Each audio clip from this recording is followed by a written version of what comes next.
Welcome to Kali Tribune Podcast. This is the second episode in our series on Hegel and modern metaphysics. Not so much metaphysics of modernity, because then it would mean that we are looking for metaphysical explanation thereof, but precisely metaphysics of modernity, because modernity does have metaphysics, with all its anti-metaphysical posturing. Not that I want to personify this so-called historical epoch, but let's say modern-minded thinkers are generally understood to be anti-metaphysics. Indeed, they end up in this direction, but they are anti-metaphysics in a pretty metaphysical way, in my opinion. So, just to reiterate, we used Alexander McGee's book, Hegel and Hermetic Tradition, as a kind of incentive and a launching point for our own discussion, and we took only bare essentials from his thesis, namely that we can really demonstrate from Hegel's own writings, to wit, his insistence on the necessity of the existence of negative in the essence of the absolute, be it understood as God, spirit, or world spirit, which are convertible terms in Hegel.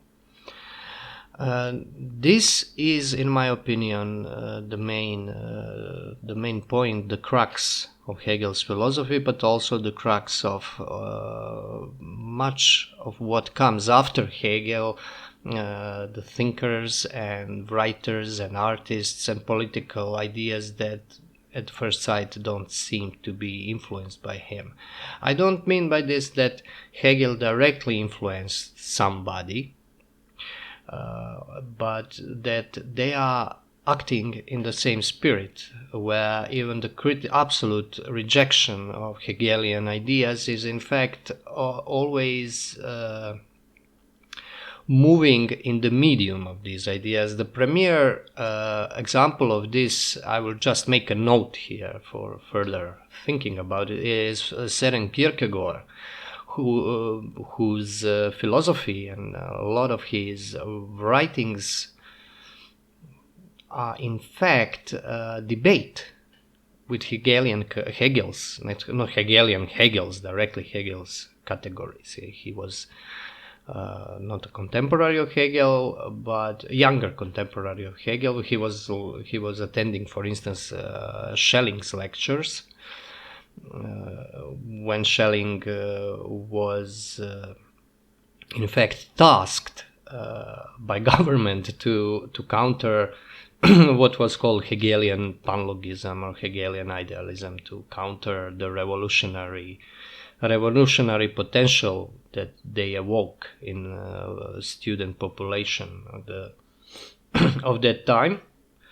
And what is peculiar for Kierkegaard is that his writings are supposed to be understood as struggles of Christian thinker in the unchristian intellectual climate, but this is really not the case. It is a struggle of a specific kind of, I'd say, Protestant Christian against the Protestant philosophy of absolute spirit. So it is, what I want to say is that Kierkegaard and many others after him are not that universal as you may think at the first moment. And this applies to us today also, and our understanding of religion, metaphysics, and such things. They are, I would say, conditioned by systems of ideas, like Hegelian system, that are very recent and that have very little in common, save maybe in a form, than original traditional Christian philosophy or theology, something from Middle Ages or from earlier periods. They are product of detachment from this, in fact. but maybe we'll talk about that in depth in our next episode. Now we'll have to give some grounds for understanding Hegel and Hegel's notion of speculation.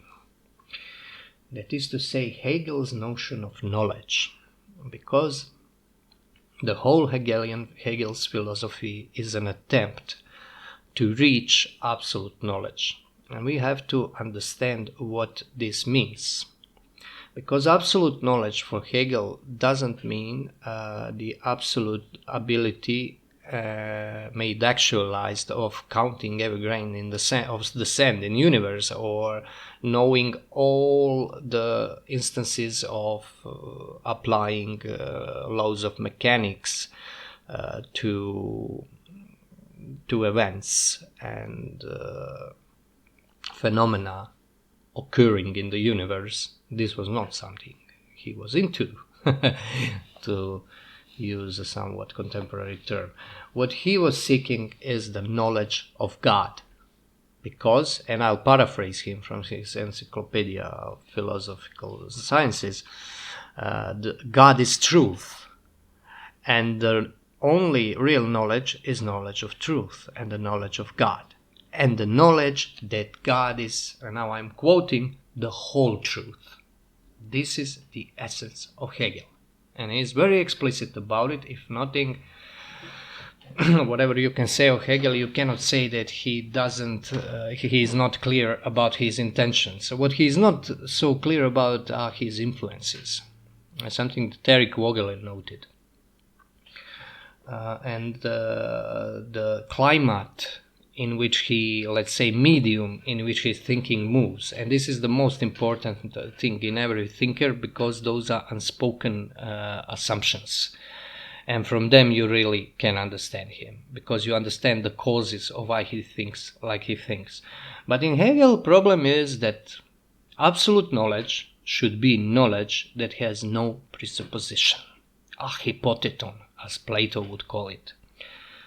And this is the holy grail of philosophy from the early 19th century onwards. But to be more precise, the thinker that is paradigmatic for this is René Descartes. And Hegel explicitly says that this is something that Descartes discovered, that this is the true spirit of the new dawn of modern age, namely that every knowledge is knowledge only insofar as the subject of this knowledge is appropriating it.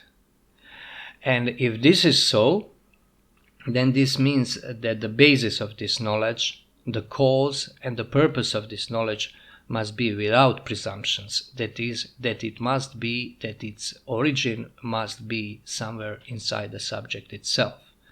That is to say, it has to be intrinsic, in the way Hegel understands the term intrinsic, that something is inner, not outer.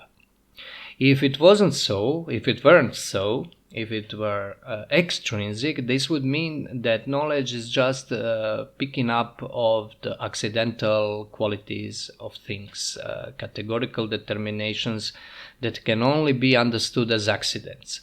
You wouldn't be able, and this means that you wouldn't be able to come to their origins or their causes, but you would only describing accidents, and maybe perhaps that is, you would be constructing systems that have no inner necessity in principle. Because if you're only describing, for instance, religious experiences, the forms of religion, the forms of societies, and so on, once you would be tasked to give account of your knowledge, to express your knowledge in a way that you're expressing the whole body of knowledge and how things are interconnected, you would have to be arbitrary about the choice of principle that unifies it all. Because, as you can already guess, Hegel doesn't believe that there is a unifying principle outside of the subject. Now, I have to stress one thing here. This is novelty. This is modernity. And if you are following Kali Tribune, you'll hear me say this in many contexts. I never try or get tired of repeating it. subject-object split is a modern thing. In earlier great metaphysical thinkers of what I call tradition, you don't have this. And this is something that it is very hard to wrap your mind around. And this only indicates how far removed we are from them and how much we are steeped in this Hegelian, let's call it, medium, in what McGee in fact calls hermetic medium. And there is a grain of very interesting insight in this, because this what we would call Hermeticism, what he would call Hermeticism, stripped at its main outlines, would be this necessity that somehow truth is necessarily related to man, and there is no account of truth without man in it. This is something that is very novel. And oftentimes, if not most of the times, when modern and postmodern thinkers are trying to interpret someone like Aristotle or Plato, they work upon this assumption that the same necessity is present in them, and they are, I think, very much wrong. It's not present. It's not easy to perceive why it is not present, because there are utterances that from them that can indicate that they are talking about the same thing, but they are not. Excuse me. Aristotle's term energeia and the way it was used all the way to Thomas Aquinas is something that is almost the opposite of how it is understood now, not only in natural sciences, where it doesn't belong in fact, but even in philosophers like Hegel, who were really able to come to grasp, to come to terms with what Aristotle means, but they shift the meaning into another direction. They reconfigure it. They invert it. And this is why I sometimes say that this is a real danger, real peril, always lies in metaphysics, not in physics, not in chemistry, not in I don't know, post-humanist dreams of amending human, because they are not sure. When you ask them why amend human, they will not give you necessary reason. Hegel tries to give you necessary reasons for everything he says. There is a necessary reason why the history is like it is, and so on and so forth. And he's trying to demonstrate this necessity. And what is the problem, to get back to the issue with absolute knowledge, is it has to be necessary knowledge. It has to be subjective knowledge. And then again, it has to be objective in the sense that it is apodeictic, that there is no... once it is laid out in its whole, there is no way to doubt it. So there must be no, at its origin, and at its end, there must be no assumptions. And what kind of knowledge would that be? It would not be, it is very interesting, it's peculiar for Hegel, it's not intuitive knowledge, it's a systematic knowledge, it is a knowledge of system. And he calls it encyclopedic knowledge. And that's why you have his Encyclopedia of Philosophical Sciences in outline. That's the full title. But his understanding of encyclopedia has to be grasped here. By this, he means circular speech. To be true, encyclopedia means circular... education in the circle. I won't go into etymology and the original meaning, but I'll take you to Hegel's meaning, in opposition to the meaning of enlightenment, great encyclopedia of enlightenment, because this is why Hegel uses this term. He's trying to amend the enlightenment, to keep the form and impetus of enlightenment, the modernity, the ascent of the freedom of spirit, as Hegel understands it, but making a bridge and connecting it with the roots of human knowledge, with everything, and which are in the origin of philosophy and mythology, in the origin of all peoples, as he sees it. in one word, in religion, in what he considers the true religion, and leaving this superficiality of enlightenment. Encyclopedia must not be collection of knowledge, which was the original intention of encyclopedists, D'Alembert and others. But it has to be, as Hegel calls it, circle of circles. It has to be, I almost said demonstration, but demonstration is not a good term. Description, let's say, of the experience of how spirit comes to awareness of itself. That is to say, a self-consciousness of spirit. Because in Hegel's terms, spirit creates the world, God creates the world. These are convertible terms, spirit, God, so on. He creates the world for one purpose, to know himself. And this is very important. This is what McGee calls Hermetica Element. I think he is right about this. God needs creation to be. Because in the original instance, God is not absolute in the sense that he doesn't know himself. This is the God in his pure essence, without self-consciousness, as Hegel would say with his famous terms, God in himself, an sich, as opposed to God for himself, God an sich. What is needed to accomplish is God's für sich und an sich, God to be in himself, although in Hegel's term it would be, I think, better expression, and God for himself, God that knows that he is God. This is complete. I wouldn't go so far to call it a heresy. This is not Christianity at all.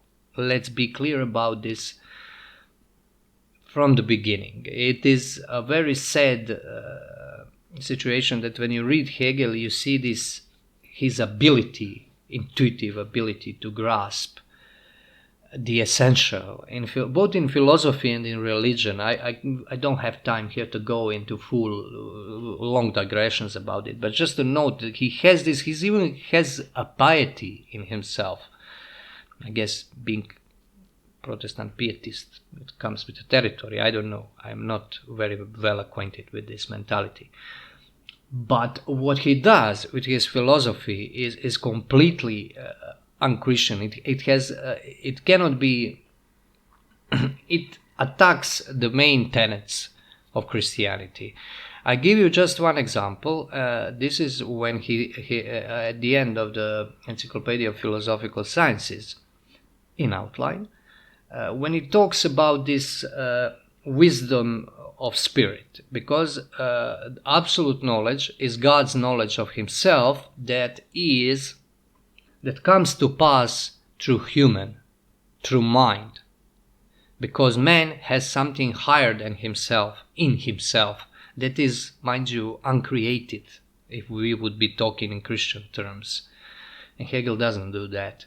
That is intellect, that is the ability to see opposite or finite, as Hegel terms it, finite determinations as one. What somebody like McGee, as it seems to me, who is not well acquainted with original Christian philosophy, would relate to coincidentia oppositorum of Nicholas of Cusa, but it doesn't apply to Nicholas of Cusa, because there is no hierarchy in Hegel. In Nicholas there is. He was quite, in my opinion, quite orthodox theologically. Now the term he uses for this in a short Zusatz, a remark on one of the passages of Encyclopedia, is that it is only in the Protestant spirit, Protestant spirit that Hegel understands it, that man has the ability to see in a complete way that his consciousness, the contents of his inner being are identical with the contents of God's inner being. And that knowledge and that insight he calls Wissenschaft des Welts, wisdom of the world.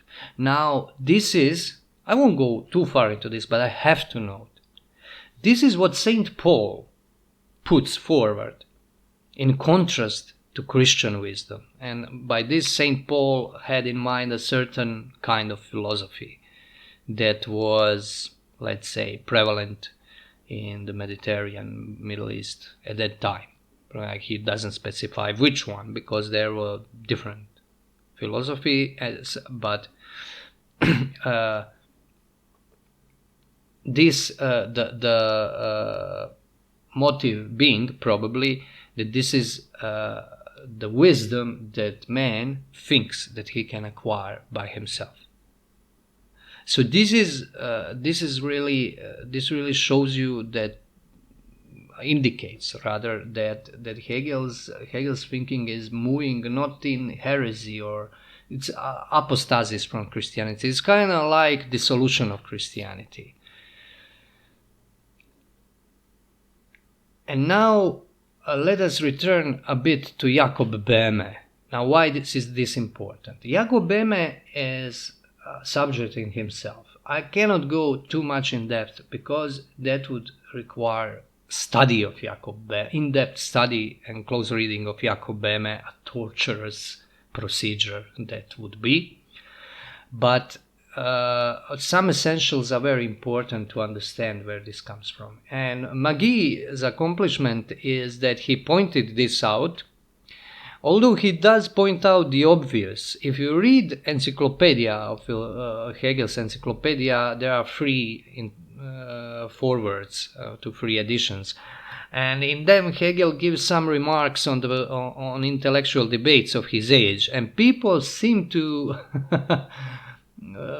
go over it rather superficially and don't think about it that much. And that's a mistake, because there Hegel gives his intentions, and then he speaks about, for instance, his acquaintance and influence Franz von Baader, who was a very important thinker of the age of German idealism, was very influential, but is not very famous to this day. And he was, which is really makes him stand out, he was a Catholic. And he was a kind of Catholic esoterist with all kinds of wild ideas, but they were informed by his adherence and his belonging to Catholic Church, and it shows. He was called Boehme Redivivus, the reborn Jacob Boehme, because he was highly influenced by Boehme. And Hegel put some favorable remarks on Baader, extremely friendly. It is not really customary in German philosophers of that age.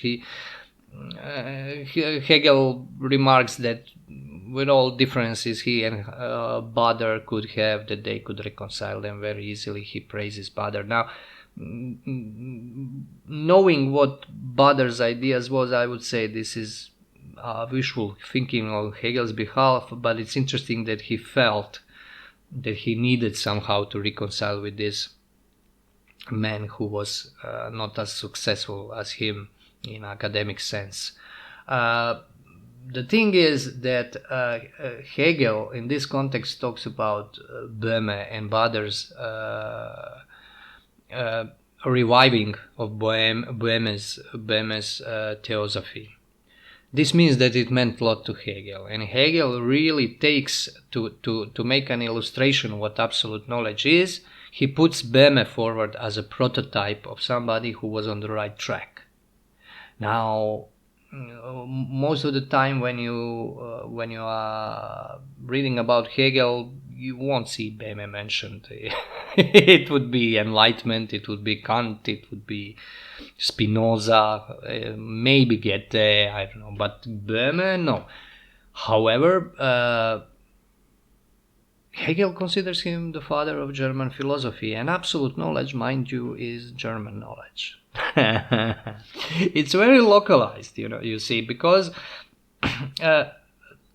in order for this knowledge to be concrete, it has to come from what Hegel would call, it has to grow, that is, dialectically from the spirit of the certain people. The same way as Christianity came from the spirit of Jewish people. This is this ambivalent kind of thinking that later grew into so-called modernist theology on the fringes of Catholic Church. Unfortunately, it's very far from the fringes now, but this is this way of thinking when you believe in God, and at the same time you put a kind of community to be a necessary substance that invokes God in a way. This is very, very, very, very problematic, to say the least. And Hegel has this idea because, and he comes very close to truth in the sense that he considered the people the basis of state, for instance, the basis of morality, aesthetics, religion, art, religion, and so on, because there is no pure individual, and the laws and regulations and the ways the life is organized come from these informal relations between people. Informal in the sense that they are not externally determined but internally determined. But he loses his way completely because his assumptions are deadly deviating from the truth. And not assumptions, I'll give you what assumption of absolute knowledge.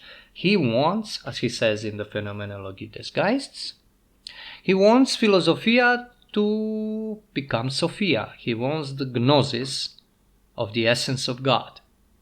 Because this is how you formulate it. This is knowledge of the essence, means to kind of penetrate what God is in himself. And what Hegel knows, and through Boehme he knows this probably, is that knowing something that only like knows like. This is all principle for antiquity. So in order to have this knowledge, you have to share in this essence. And this is a huge no-no. This is, if you are connoisseur of scholastic theology and philosophy, because these are two things in scholasticism. It's very important to be two things. In Hegel, no. In Hegel, philosophy and theology are one. Theology is philosophy in a proper sense. As I said at the beginning, the only way to know the truth is to know the whole God, that God is truth and that he is whole truth. And this is, well, for him, wisdom of the world. When you see consequences, you already can guess that something went terribly wrong in Hegel from the Christian standpoint. And I would say from traditional standpoint. And by the way, somebody asked me what this tradition, that is to say, is implying that I'm talking from some kind of traditionalist position. I'm not. Tradition, this is what is tradition, basis of tradition. Basis of tradition is the knowledge that with all the beauty, strength, and so on that you can have, and moreover with all the love that you can give to your children, to your wife, and to your family, love that is as pure as man can have, when you die and when you find yourself in the grave, the worms will have their feast in a matter of hours. This is tradition, the knowledge that this is your basis as a human if you take yourself alone as a principle of anything. This is tradition. Tradition is going on assumption, not I think therefore I am, but I am taught therefore I am. That is to say that existence, true and true, of human being is predicated upon being maintained by God's act, let's say, not to go too deep into this completely other subject matter. This is the difference. And this assumption was explicit. And there is no unassumptional knowledge, what Hegel seeks. Something like that does not exist, because assumption that you always work with in traditional way is what is called given. This is the term that comes from Christian philosophy of Middle transcendental philosophy in a true sense, the Middle Ages, and oh, the irony. Transcendental philosophy that Hegel recognizes, and now we move from Boehme to official Hegel's predecessors, namely Kant, works on assumption that given has to be explained in a way that we can intuitively grasp the conditions of its possibility. Now, conditions of possibility means that you explain how something can come to pass. This means that you take a thing, phenomenon, whatever, and that you can explain how it is created. They won't put it in this word, but this is the true meaning. So, if a world is a given, then transcendental way would be to explain why it is given, not only in such way, but can it be really a given? Can it be illusion, or I don't know what? The assumption is that you can go in the essence of things, in the cause of things, and know them from the cause. Now, Kant was smart enough and wise enough to know that there is a point at which he had to stop.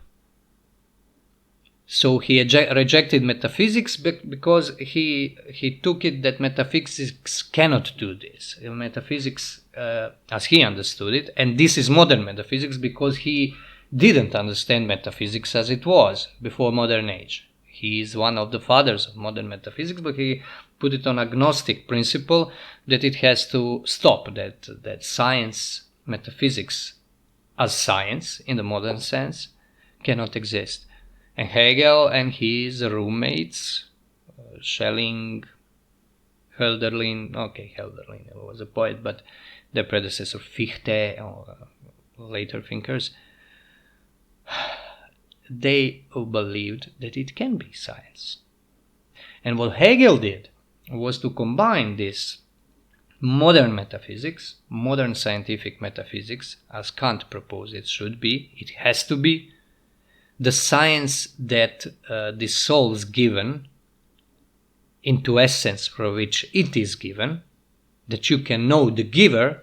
He combined this with what I would call theosophia of the Protestant, very eccentric Protestant mysticism that is mirrored through Jacob Boehme. And consequence being that man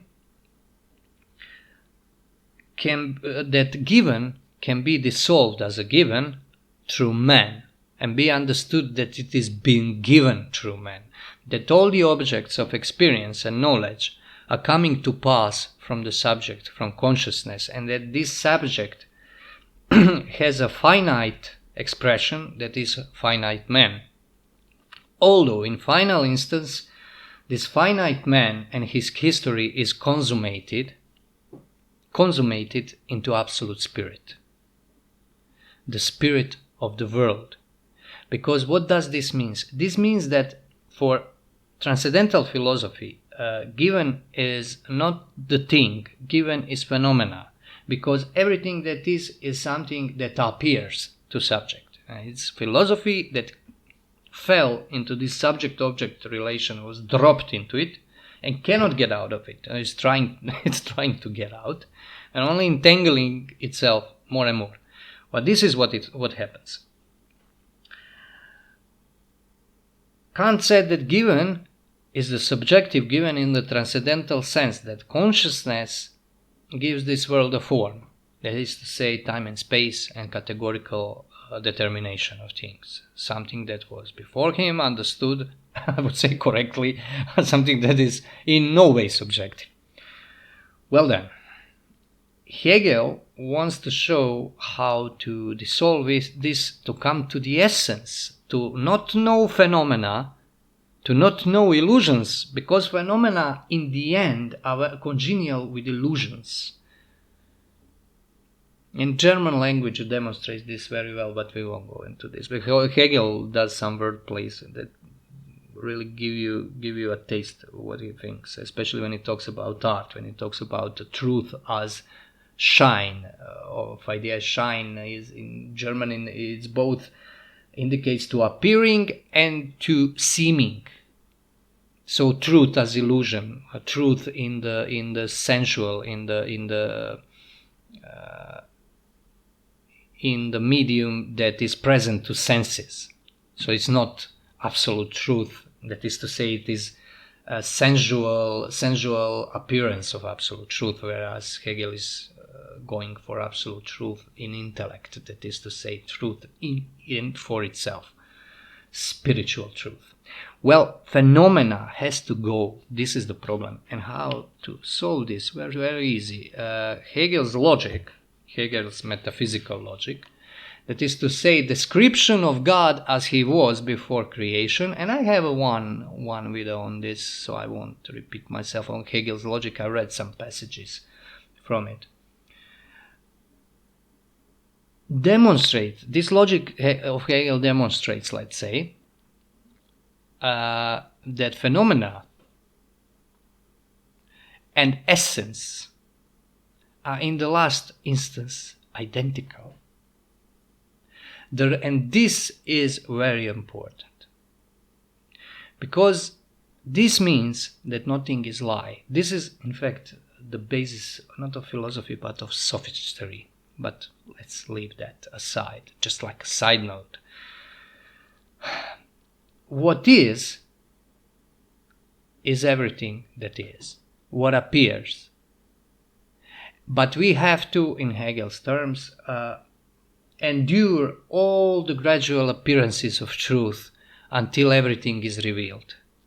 And this is why his absolute knowledge is a historical knowledge, because it develops through history. First through history of nature, and then of history of spirit, which is all that is done by human hands and human mind. In Marxism, that is rather by human hands. In Hegel's terms, was more cultured and in the end closer to through nature of man, through his cultural accomplishments, through his cultural creation. This moment of nature is now important for us, because this is the part of Hegel's philosophy that Hegelian people who like Hegel don't like, because Hegel tended to skip the nature as quickly as he could. But it is very important, and this is very Bohemian. In Jacob Boehme, creation of nature is a Nussprodukt of the birth of God.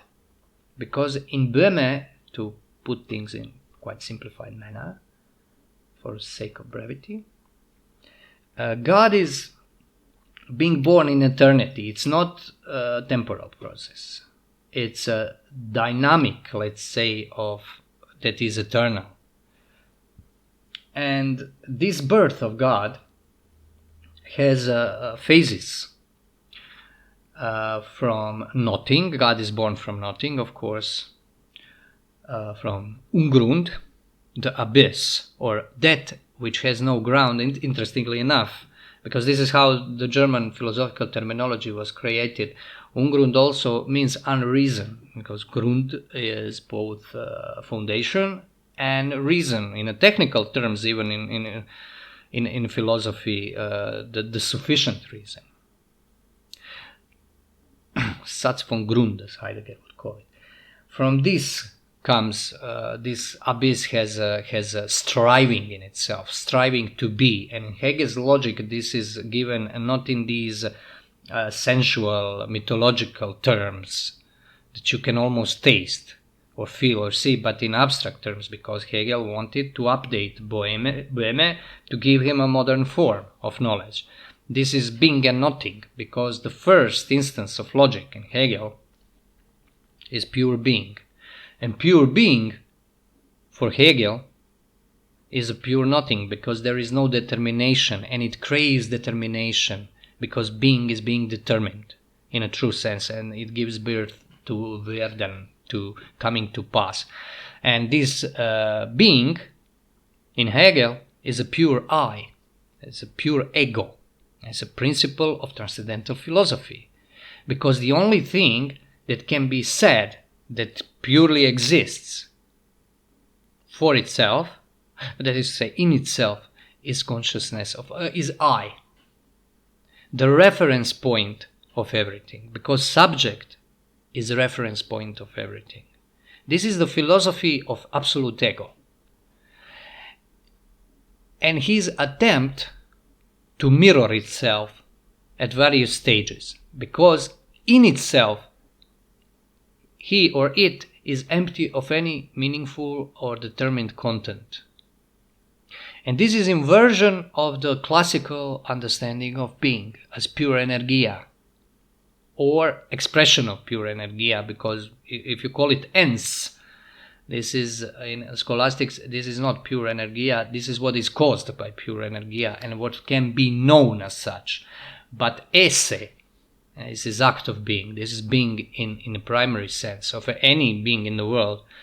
This is the pure reality, a pure energeia. And now to understand energeia, we would have to recur to, that would push us too far. I can only give a link to one of my articles on this subject, essays in only first part. The second part will be ready in a month or two. Aristotle's notion of energeia. Energeia is, to give you an example, life, thinking, anything that is not petrified or static, but is also not a process, because it is fulfilled in itself. So life is always whole in itself, because it cannot admit its contradiction. Death. When you are alive, you cannot be dead while you are alive. It's very simple as that.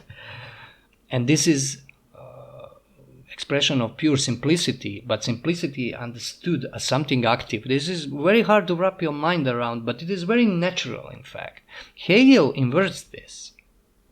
For Hegel, being originally is an empty concept, because being as such has to be determination of something, of everything. Everything is determined as being. But as pure being, as such, determines nothing in particular, it is a pure, identical, this is Hegel's dialectics, with pure nothingness. And being a concept, because no such thing as being can be found outside of us, because it is us, our consciousness, that gives meaning and determinations to things. This being the case, being is a pure I. And the whole of Hegel's logic is the dialectic of this pure I, making itself concrete. This is the God that comes to pass, pure ego. But this is not, do I have to say this is not God? This is rather opposite of God. In any kind of understanding I would call traditional. I don't bother to explain very much what this tradition means, because I'm not one that works on an assumption position, on absolute position. My position is full of assumptions, and most of them I don't understand, and I won't understand them probably till the day I die. So that's not very good position to win debates, but I think it's a very good position, if not to come to truth, at least not fall into lies. What happened to Hegel, and I would say to this mystic Boehme. And why is this important? This is why the nature has to come to pass. For Boehme, a nature, that is to say an eternal nature in God, is a creation, not creation, it's uncreated, it's a part of God's birth, is eternal body of God. Whereas God needs to be incarnated, and he incarnates in nature, in eternal nature. And the fall of man is the necessity of fall into this nature that we know, that is to say Earth and 7 planetary spheres, to be true to Boehme, that is to say sublunar world, let's call it, our world, It is still our world, whatever we think about it. We think about it, I think, unconsciously in this localized manner as those people before us thought about it. This is the body of God, and this is what Hegel accepts. He calls it undesigned of idea, the other being of idea, the first instance from logic when God comes out of himself. He comes out of himself as nature. So nature is also historical. It is a process. It is evolutionary, not in Darwinian sense, but that's where this is where it's going to. This is more, but this still has attachment to scala naturae, this old traditional idea, but inversion is very close at hand. Because you cannot create, when you go to destroy something, you have to invert something already existing. You cannot destroy out of nothing. So the true meaning of incarnation in Boehme, I'm simplifying Boehme here a lot, but this is how Hegel took it, so I deem myself justified in this context. Incarnation is in fact incarnation in a semi-pantheistic sense, whereas in Christianity there is only one incarnation, and this is incarnation in Christ, in a human nature, taking of human nature in God's nature and keeping them separate in one person. Whereas this means that the world itself is an imperfect incarnation of God that becomes perfect in Prussian state of Hegel's time, because this really is the end result. With all the wisdom that Hegel really had, he ends up, I know as a student I noticed this, how those people end up with all that strength, power of thought they have, they end up with such banal conclusions. Because, but he has to, because this is ego. Ego is creator of illusions, and everything reflects back into it. What Hegel did was reflect the whole history in the point of his own time. And this is typical modernity, and he is so, this is the modernity of all its horror and its innocence. Because he was so innocent, he was not an egoistic man. As a person, Hegel was quite likable guy, which is not always the case with philosophers. He didn't think himself to be second coming. But the logic of his system, of his encyclopedia, his circular speech, made him make full circle that his own cabinet is the place where the thousands of years of history find their resolution, because this is the only way they can go if you put ego as principle. And some other ego would put this in different manner, ego of Karl Marx, of Bruno Bauer, before him Max Stirner, and nowadays why not Friedrich Nietzsche or Soren Kierkegaard, why not Thomas Mann? Why not all of them, in a sense? And this is what we'll talk about in our next episode. Thank you for your attention.